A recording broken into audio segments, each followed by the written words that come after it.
Today is August 4th, 2025, and you're listening to Space News First Up.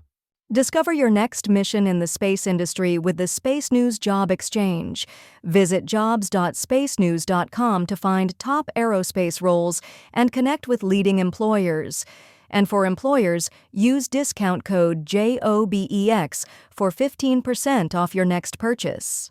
Here are today's top headlines in space. EchoStar has ordered an initial tranche of satellites for a proposed $5 billion LEO constellation. A new crew is at the International Space Station after a launch Friday, but how long they will stay there is uncertain. The first face-to-face meeting between the heads of Roscosmos and NASA in nearly 7 years was celebrated by one agency but largely ignored by the other. The biggest challenge for the Golden Dome missile defense system might not be hardware but instead data. And 3 European companies are continuing to study a merger of their space businesses, having missed a deadline for a go-no-go decision. First Up is produced by Space News, the industry standard for professional space journalism. Visit spacenews.com for breaking news, policy updates, and original analysis. We begin today with news that EchoStar has ordered an initial tranche of satellites for a proposed $5 billion LEO constellation. EchoStar said Friday it placed a $1.3 billion order with MDA Space for 100 satellites, with a $1.2 billion option for an additional 100 satellites. The first 100 satellites will be delivered by 2028, with services beginning in 2029. EchoStar plans to use the constellation to provide direct-to-device services, and company executives said on an earnings call Friday they would disclose more details in September.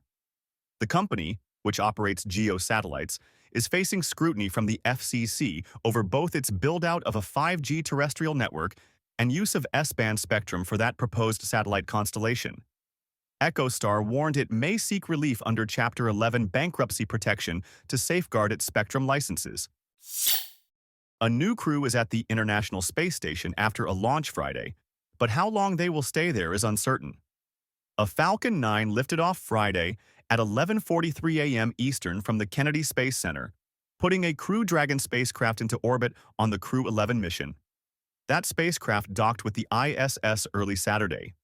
Crew 11 features 2 NASA astronauts, 1 JAXA astronaut, and 1 Roscosmos cosmonaut. Typically, such missions spend about 6 months on the ISS, but NASA officials said last week they are evaluating extending that mission to 8 months. Doing so would help reduce ISS costs as the station faces a budget shortfall. NASA and SpaceX must first certify that Crew Dragon can spend that long in space, an effort expected to take a few more months.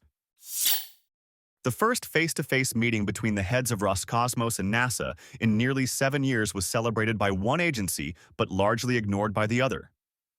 Roscosmos Director General Dmitry Bakanov met with NASA Acting Administrator Sean Duffy at the Kennedy Space Center ahead of the first Crew 11 launch attempt Thursday. After the meeting, Bakanov met with Russian reporters, telling them that the two supported continued ISS operations and an extension of a cross-flight agreement to swap seats between Soyuz and commercial crew vehicles. He added that he invited Duffy to come to Moscow late this year for another meeting that could include discussions of additional cooperation between the agencies. NASA, though, said little about the meeting beyond acknowledging that it took place, and Duffy did not speak to media at KSC while there for the launch. The biggest challenge for the Golden Dome missile defense system might not be hardware, but instead data. At a Space News webinar last week, executives from L3 Harris Technologies, Booz Allen Hamilton, and Arcfield stressed the need for clear scope and requirements definition so the program can leverage existing technologies, but also allow industry to inject innovations in areas such as AI and machine learning. They noted that command and control of the overall system, including space-based components, will be the most challenging part of the architecture. Industry hopes to learn more about plans for Golden Dome at a conference later this week in Huntsville, Alabama. 3 European companies are continuing to study a merger of their space businesses, having missed a deadline for a go-no-go decision. Roberto Cingolani, CEO of Leonardo, said at the Paris Air Show in June that he expected to make a decision in July on whether to proceed with a combination of his company's space business with those of Thales, Alenia Space, and Airbus Defence and Space. But in an earnings call last week, he said the companies were still studying the proposed combination. The CEOs of Airbus and Thales offered similar views in their own company's recent earnings calls, saying they were making progress on how to stand up the joint venture but not disclosing a schedule for doing so. Share your company's news with the entire space industry through Stellar Dispatch, the press release service from Space News. Learn more and use discount code SD2106 for 15% off when you submit yours at spacenews.com/Stellar Dispatch. In other news, Blue Origin took 6 people on a suborbital spaceflight Sunday, including a controversial crypto entrepreneur. Blue Origin's New Shepard vehicle lifted off from the company's West Texas launch site at 8:43 a.m. Eastern, flying a 10-minute mission to an altitude of about 106 kilometers before safely landing. The 6 people on board the NS-34 mission included Justin Sun, the then anonymous winner of a 2021 auction for a seat on the first flight, who bid $28 million. He bowed out of the flight because of scheduling conflicts, then announced in December 2021 he would fly a dedicated New Shepard mission in 2022. That flight did not take place, and only last month did Blue Origin announce Sun would go on this flight. Sun is involved in cryptocurrency ventures that, for a time, were scrutinized by federal regulators. The flight was the third in a little more than 2 months for New Shepard. Spaceflight Now reports that a Falcon 9 launched a set of Starlink satellites early this morning. The Falcon 9 lifted off from Cape Canaveral at 3:57 a.m. Eastern, putting 28 satellites into orbit. The launch featured the 450th flight of a reused Falcon booster, with this particular booster making its 21st flight.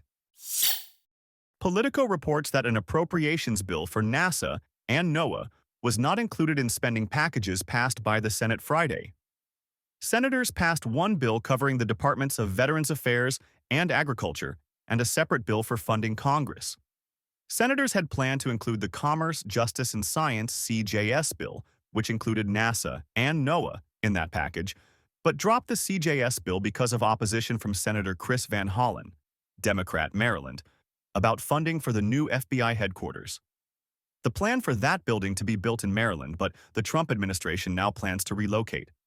The Senate has now joined the House in August recess and will return after Labor Day with limited time to either pass spending bills or a stopgap continuing resolution to fund the government after the 2026 fiscal year begins October 1st.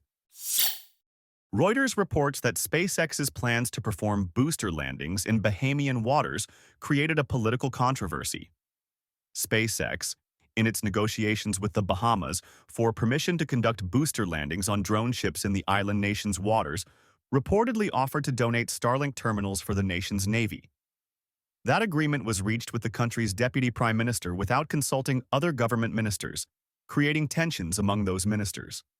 The government said it pays full cost for the Starlink terminals, and no single minister was responsible for the agreement. Those booster landings are on hold because of an unrelated investigation regarding a Starship launch failure in March that showered debris in the region. Collect Space reports that a Lunar rover developer has partnered with LEGO on a new rover model.